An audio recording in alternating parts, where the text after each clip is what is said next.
Hey, good afternoon, and welcome back to my bait cave. I'm the old tired veteran. Hope everybody's doing good out there. Got the kids all back to school safely. I haven't really been up to too much. I haven't been fishing lately, but I did get my tractor back. For those of you who know it was broken, got that back. Spent a couple days clearing some more of that big thicket out. The progress is coming along pretty good. I don't think I'll have a camping or a trailer pad built this year. I won't get that far, but I'll be close to it. So before it gets hot next summer, my goal is to have that finished, so I can at least bring my camper up there, and me and my best girl can at least have a place to stay, because she don't do tents very well. She's more of a glamper than a camper. Eventually I plan, hopefully before then I can get the water run in, and then maybe electricity, maybe not. We'll play that by ear.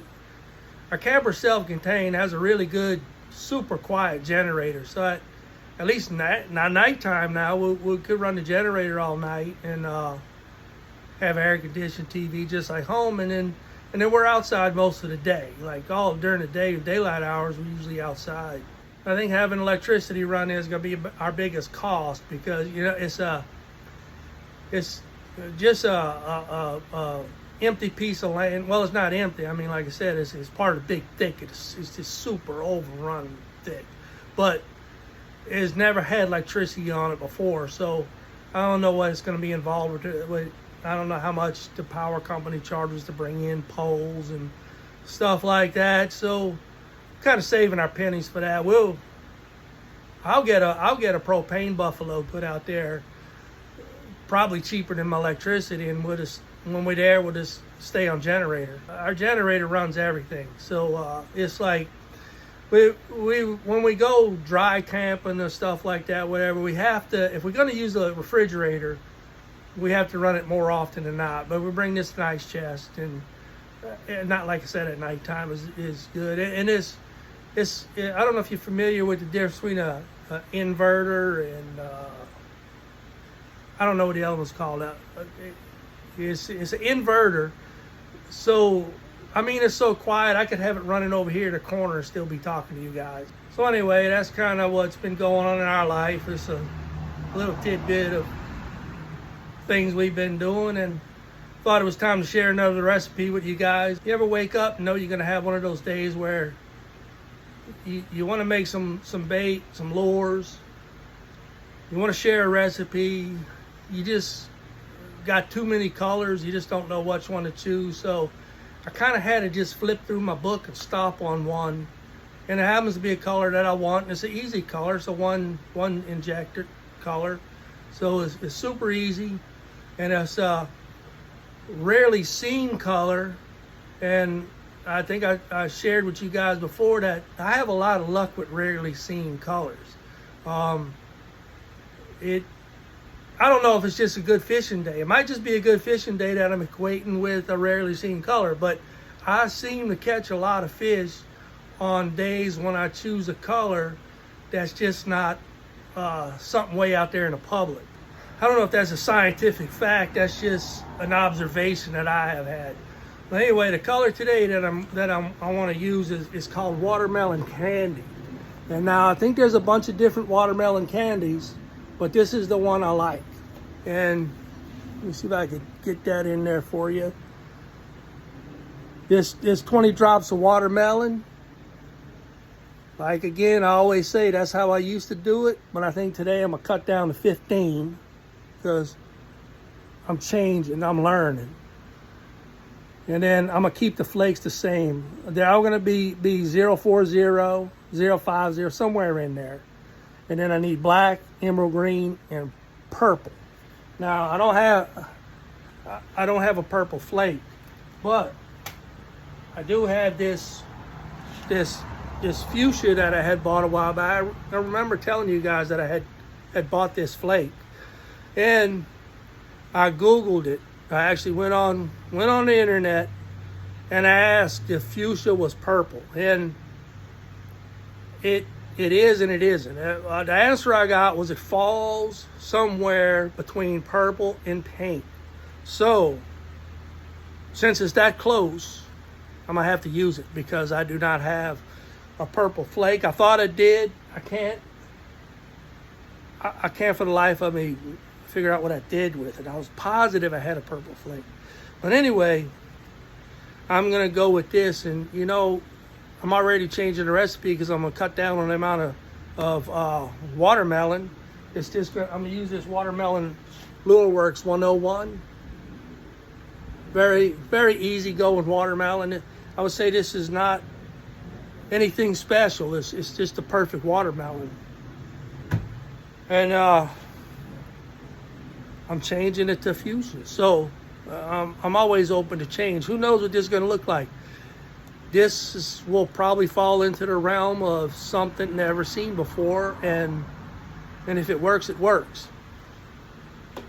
So what I want to do, I need some flukes. I got a special way I fish these flukes. It's I nose hook them instead of Texas rigging them. And when I pull them out the mold, you'll be able to better see it. But I like to nose hook a fluke and tie that hook on. Actually, tie the hook on with a loop knot. So my line is not deep onto my hook. My line is not controlling my hook. So with that loop knot, say only about a half-inch, 3/4 loop, so that the fluke can go any which way at once. And when you twitch it, I don't know if you ever done it, but as you twitch, it'll dart one way, dart the other way, dart one. You know, it's pretty good zigzag pattern. So that's what I'm interested in. And the other thing, what I want to do is on the Real Bass Pursuit one Tackle Tip Tuesday, he was talking about the drop shot, and I've never been great at the drop shot, and I'm gonna learn this year. I'm gonna learn. So I got these 4-inch finesse worms. I think this would be a great worm for a drop shot. So I'm gonna make some of these. And then I just got to thinking, haven't done an ecto crawl in a long time. This could wind up being a great trailer on a football head jig.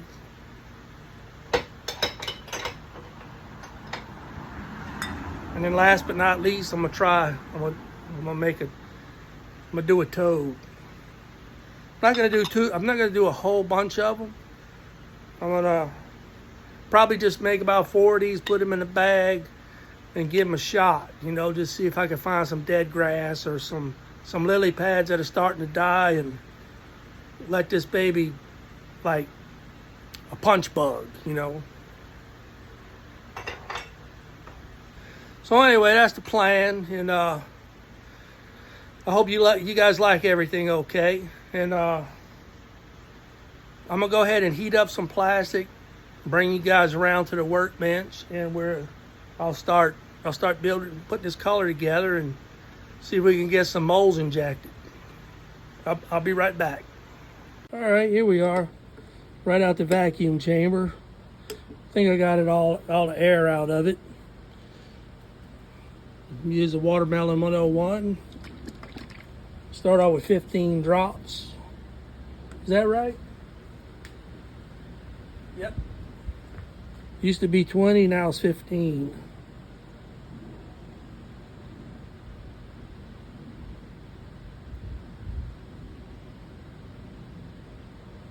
All right, we'll stop right there. Let's see what this plastisol, it had a lot of air in it, but also you're not supposed to shake it, but I didn't feel like mixing it up, so I shook the crap out of it. Yeah, look. Isn't that a pretty color? Watch this. Let me get that in the light for you. Yeah, look, that's instead of being so thick, or it's more translucent, I would say. All right, so all the flakes gonna be a half teaspoon. Start off with this emerald green.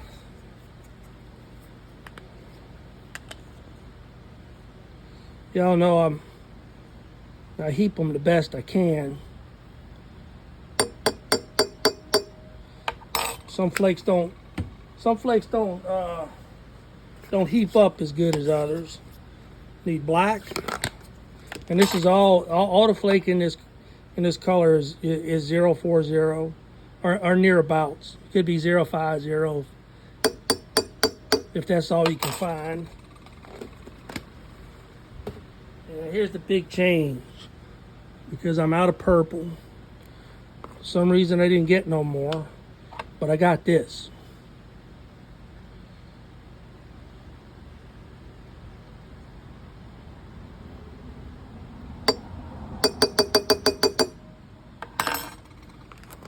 I bet you my people down there in New Orleans might like this color.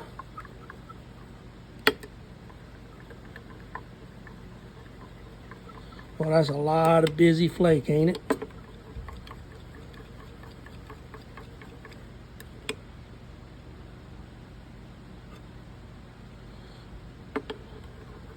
I hope I didn't put too much.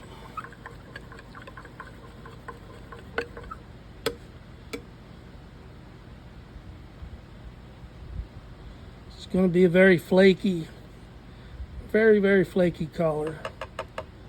We'll see what it looks like. All right, so we're ready to go. I spun that for about 30 seconds in the microwave to get it. It was a little bit cool. See, it's gonna inject now. But that's so awfully, like I said, a very busy color. I might not like it this busy. A little air. Whenever you get air, if you just purge it out just a little bit down there in the bottom, it'll wind up being all right. So there goes the Ecto Crawl.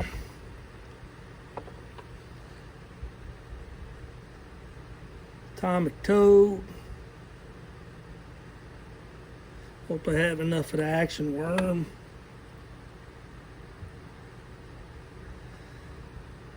Let's see if we can get these flukes. It's gonna be close. Nah, there's nothing left. All right.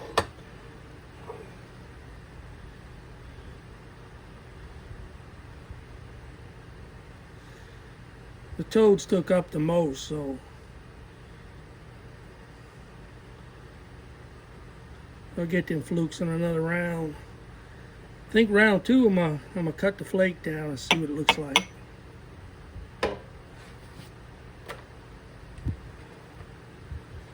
So I'll let that cool and get a few things, get it all cleaned up.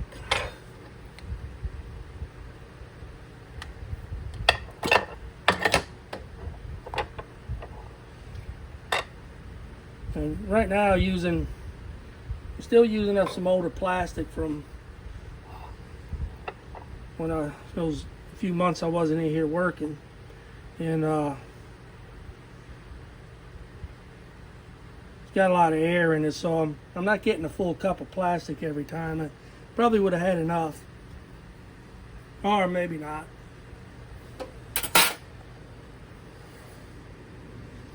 Yeah, it's still a little warm. They cool down pretty quickly because you got this piece of aluminum back right here is like a chill plate. I mean, it doesn't have no water running through it, but it's still sucking the heat, and then having an extra mold on this side. Sometimes I put an extra mold in here upside down to even draw more heat out of this right here, but it's cooling pretty quickly.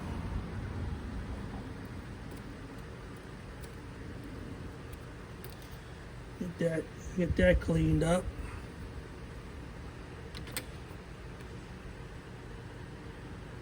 All right, let's take a look. Look at these action worms first. All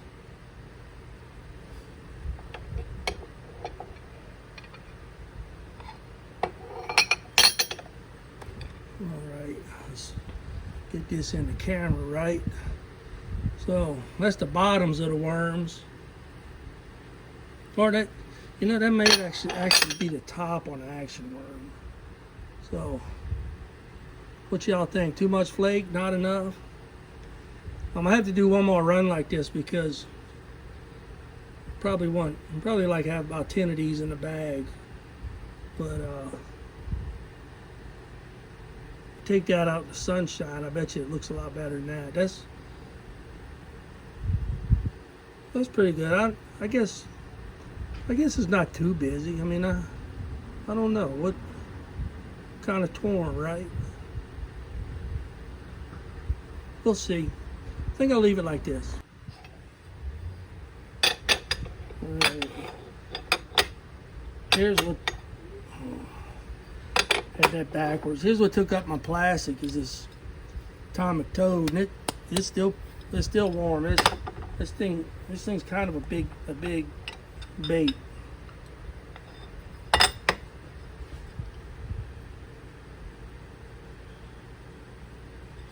All right.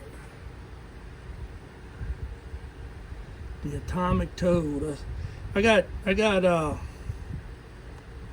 different color legs that I can put on these things, flippers. But I thought for this color, I thought the flake would show up really good in here.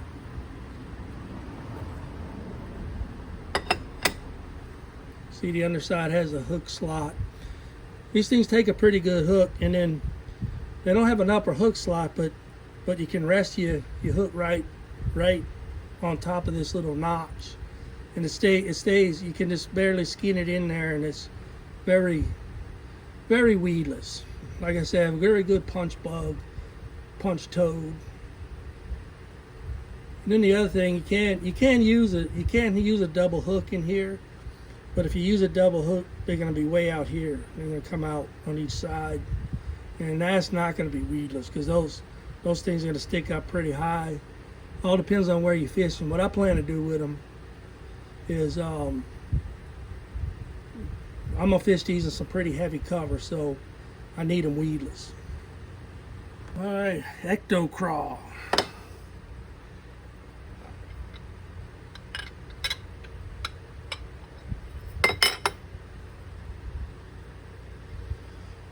So I already know that I'm going to use these as a football head, a trailer for a football head jig with kind of a matching skirt.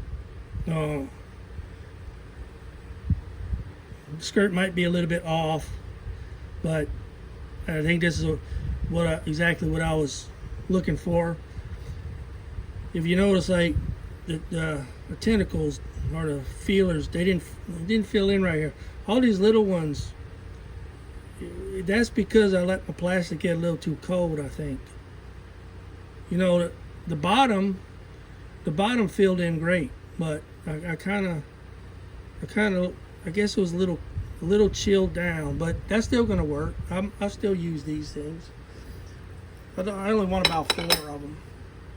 So, well, that's the ecto crawl. Ecto crawl is the same thing. I got some different. I got a mold for the claws where a lot of times I'll do something like this and make red or chartreuse or something, you know. But for this particular beading, I'm gonna use these as trailers. That's pretty good looking, ain't it? Think about that on the football head. All right, got everything ready for round 2, and this time I'm gonna hit these flukes first. And I'm gonna skip the, I actually turn the toad upside down. That should be good. And I'll come back and shoot another round of those later.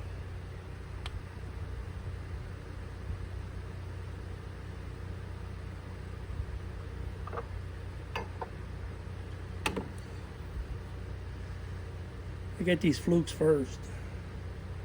They're going to take most of the plastic. Ectocraw. Oh, actually, this is an action worm. This don't take nothing. And then it should have enough for the craw right here. I feel like it did anyway.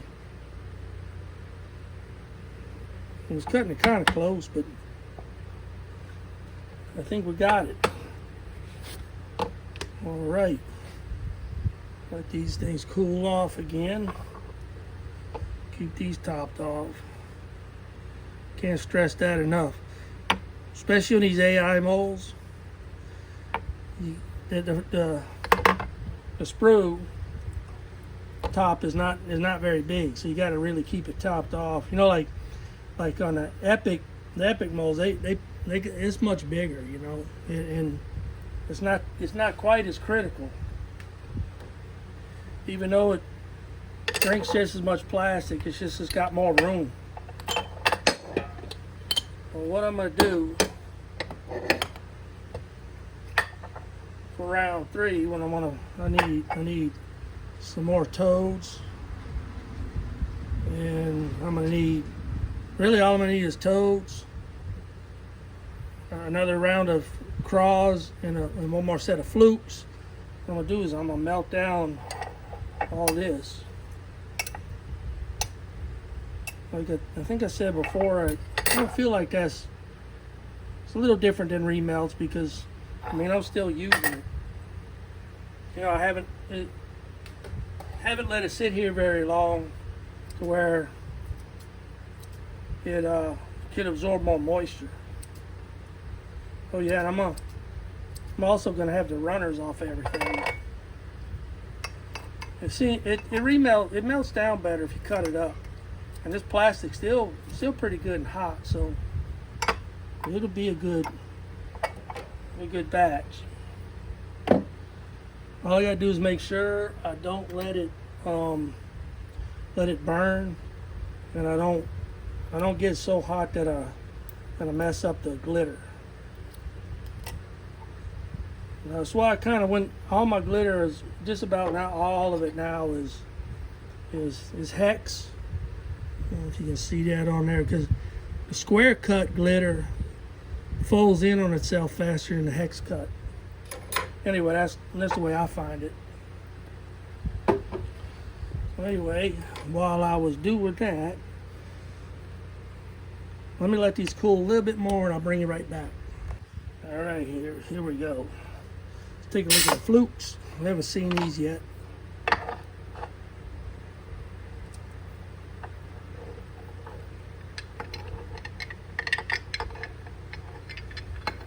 I don't know which way you're going to want to come out of the mold. Here we go. So, that's the bottom. Or, actually, this is the top of a fluke, because the hook slot's on the bottom. Which, get these to roll out of here nicely. You got to be careful.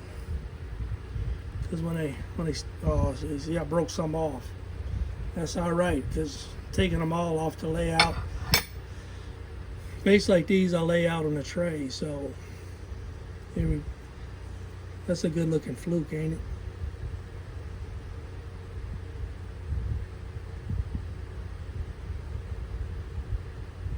I think these are gonna work really good. And like I said, these are the kind of, the way I fish these things is I just barely nose hook them. Right through here, right through that little meaty section, little V notch. Come out through the top with a 3 or 4 aught hook, and then I tie it on with a loop knot. I don't tie it tight. I let it just dangle with a loop knot. See, now that runner, that runner's going to be good for a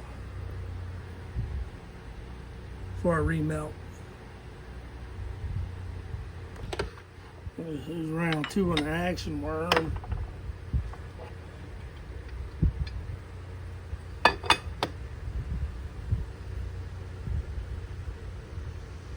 This is a cool little worm.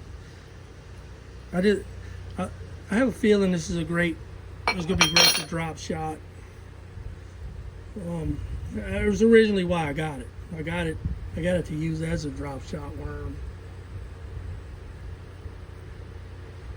Might as well break these off to runners too, because I want them. And they can, these right here can hang. You can hang them to cure, or you can lay them out flat on a tray. I'll show you that in a little bit. All right, this is the last run of Ecto Craws. I only wanted 4 of them.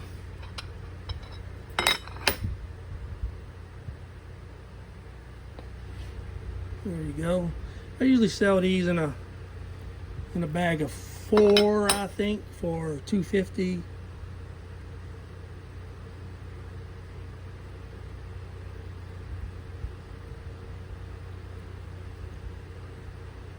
Yeah, these look a little bit better.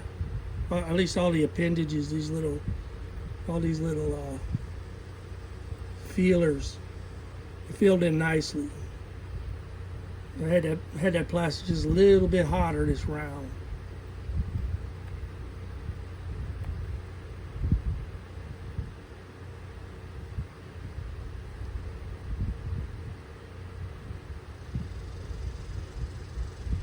It's really good trailer. Got somewhat of a little tiny little hook slot right there. You know, you can, if you bring that hook in through the nose, come out right up here on the top. So there you go, Ecto Craw. All right, so I melted down those runners in injector plugs, and I'm gonna get me one more run of the toads. I need one more run of flukes, and this will be just perfect for that. I don't need too much of this because this is a very busy color, and I don't use normally care for this much busyness. But the plan I have for these, this is gonna be it. I don't need too many of them. And I thought while I was doing this little project, I'd share these colors with you.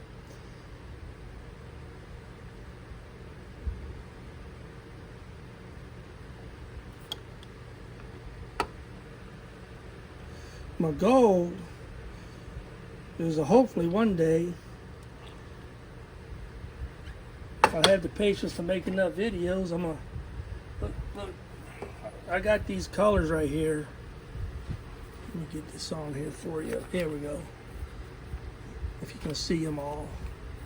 Every page is tabbed out, front and back.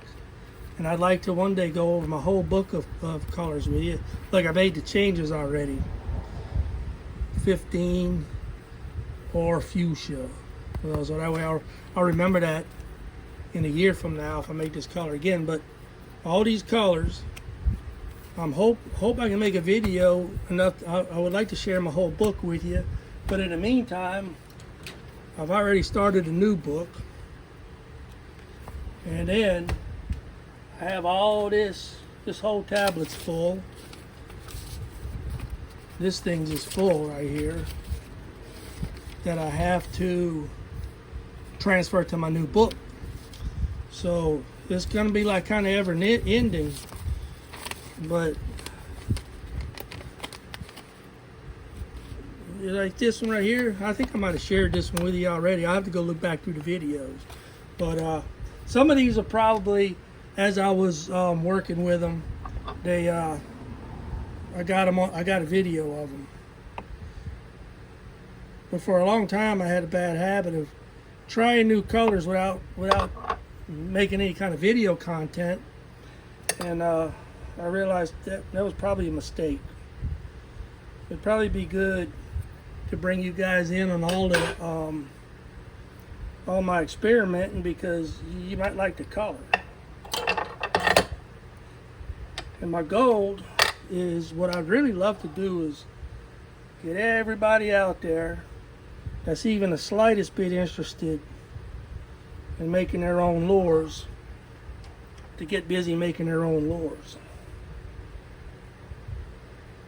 I think it's a worthwhile hobby. And if you're an avid fisherman, on those days when you're just not out there in your boat fishing, or fishing off your dock, the next best thing to do is like make your own lures. And it's kind of, it reminds me, I do a lot of shooting, and at times I do a lot of reloading.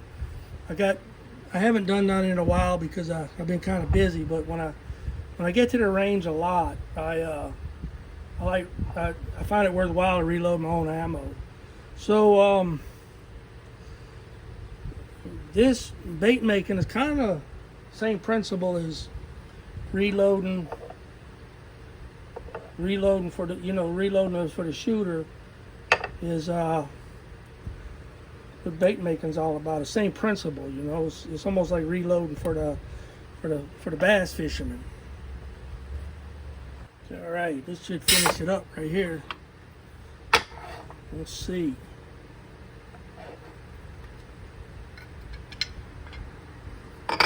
So remember, this is the remelted runners. They still look good.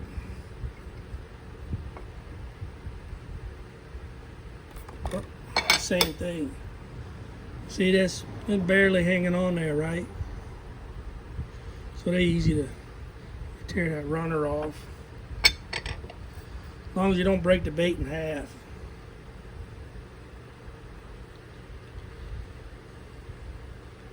Watermelon candy. This version is not something you're going to see in a store. Like I said, this is a very unique version of watermelon candy. I'm going to take a quick look at these toads.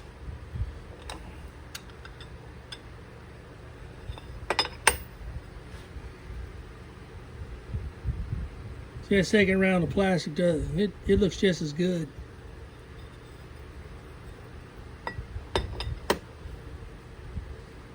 This is a very heavy, thick lure, so it's got a really good action on the flippers. It's not something you would, it's not going to float, so it's not going to be like a floating frog or anything. It's actually a diving toad, I guess you'd call it. But they look good. They look real good in the water. So that's it. All right, so one more thing I wanted to do today before I called it. So remember the Royal Purple from my last video. I had Royal Purple in this 2.0 version.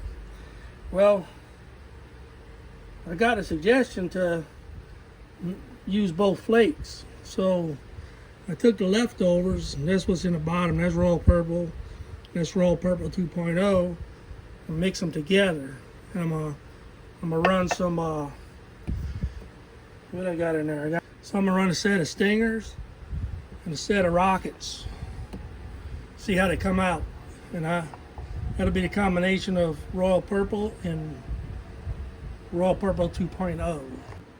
All right, so I got the remnants of Royal Purple and Royal Purple 2.0 all heated up and mixed together.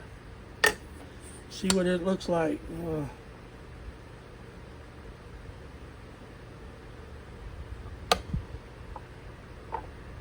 Gonna do some rockets and some stingers.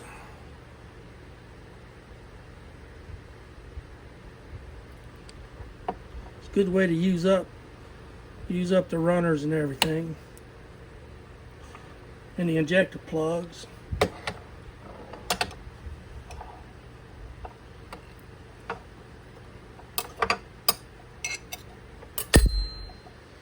Be an interesting mix here.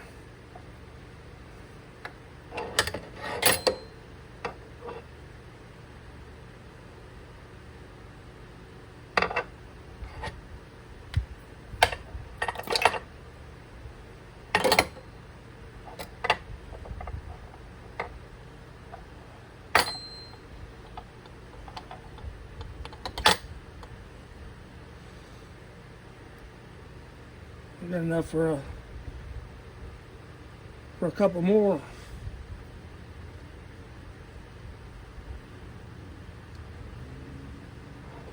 I think I'll leave it at that though right now. Starting to get hot, ready to call it a day. All right, let's take a look. I don't even know what to call this. Royal Purple 2.1 maybe.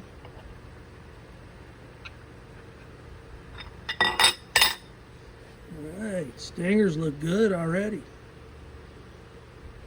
Good combo. Well, what y'all think? I like it. I think this is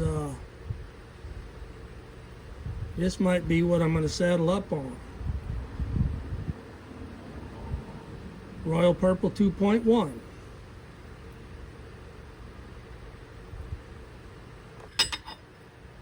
Let's take a look at these rockets.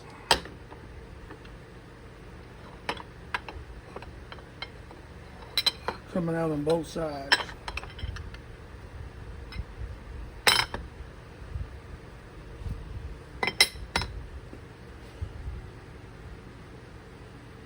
That's it. I think I'm gonna use up the rest of the runners and everything. Remelt it all down, mix it together, and we'll make a few of these. Isn't that cool? Who would have thought? So I have to credit Larry Dean for making this suggestion. And it was a mighty fine suggestion at that.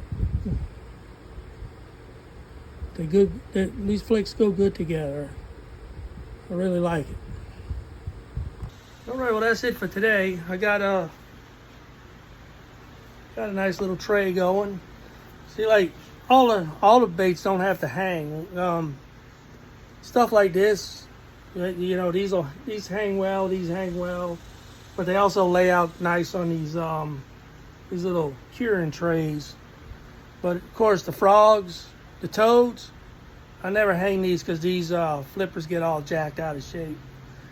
I hang the ecto craws every now and then, but on a day like today where I wanted to reuse those runners, so I was in a hurry to pop them off. I didn't have time to let things cure.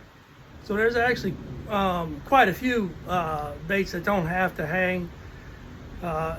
So you just have to judge for yourself. See, a lot of times I want those runners right away. Because when I'm in a mode of like cranking out a lot of baits, if I want a whole bunch of them, I have to use the runners, and it's best if I can take them off right away and remelt them like that. And then sometimes I mix them in with the new plastic, kind of keep it all fresh and going.